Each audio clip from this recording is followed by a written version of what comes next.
Hi, Geno Pettis Adventures. I'm still Geno, and this is the second try on this video today. Because when I first started, I didn't know the answer to the problem. Now I do. I have had people call me, and I want to talk to you today about the shortage of new automobiles in Colombia and the cost of used cars. Well, here we go. When I did my first video a while ago, I researched most of the day trying to figure out what on God's planet is going on, because just as soon as little as 90 days ago or 6 months ago, there were plenty of new cars on the showroom floors. There was plenty of inventory. They were selling just like normal, and used cars were reasonable, and the prices weren't going up.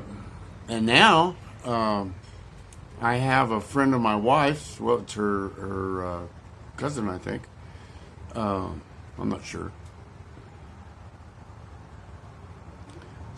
Is made good money this year in crypto. So she's wanting to buy herself a nice car. Well, you can't blame her. She made good money. So she's been out and about trying to find a car. And guess what? She cannot find one. She cannot find herself a new car. A friend of hers bought a used car and paid 110 million pesos for it. That's a lot of money. That's right up there, 38, 40 grand. Yeehaw. So that's scary. And you could use to buy a Logan, a Renault, which a middle of the road Renault Logan was like 50 million pesos. 50 million pesos is a two-door sedan, great family car, big trunk, drive well, easy to get 250,000 kilometers out of it, and would cost you 47 to 52 million pesos. But I guess there aren't any now. And the used cars are going up, and I didn't have a clue. I researched all day long trying to figure out what the deal was.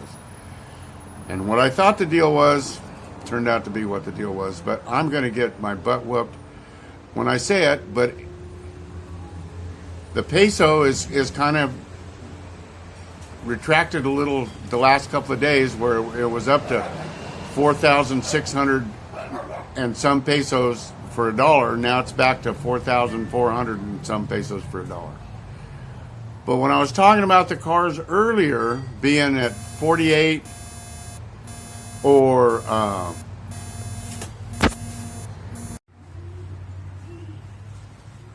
so here we go.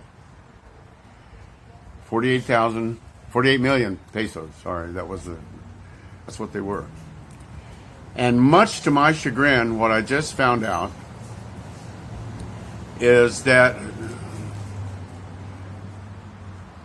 leading up to the elections and after the elections, well, I guess people are a lot smarter than we are, actually figured that the that the peso was going to weaken.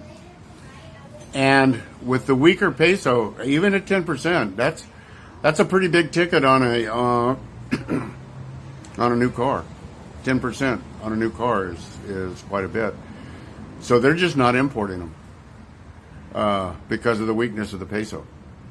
And the same is going, that's why used cars are going through the roof too, is because spare parts are suffering with the devaluation of the peso also. So that kind of puts it in a nutshell. The you know, at first I thought it would be hit by inflationary gasoline and diesel. It never occurred to me, I don't know why, because it sure makes sense. It never occurred to me that you lose 10% on the peso and it's going to push the price of cars 10%. I thought they'd just tack it on. Never occurred to me that they just wouldn't import them. Now they have to import the spare parts. So that's going to get a little dicey, and that's probably why the used cars are increasing in value relative to the decline of the peso. So I know all you guys out there saying I'm a naysayer and I'm beating Petro up. Boys and girls, I'm not beating anybody up, and I'm not blaming anybody.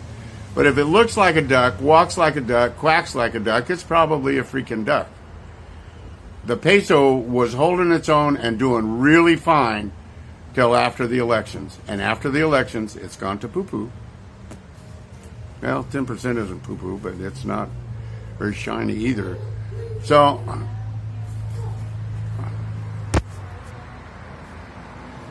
I'm not blaming anybody. Just is what it is. No new cars, expensive old cars, expensive parts, cheaper peso. That's the problem. First day of the rest of your life, nothing changes, nothing changes. I will see you on the flip side.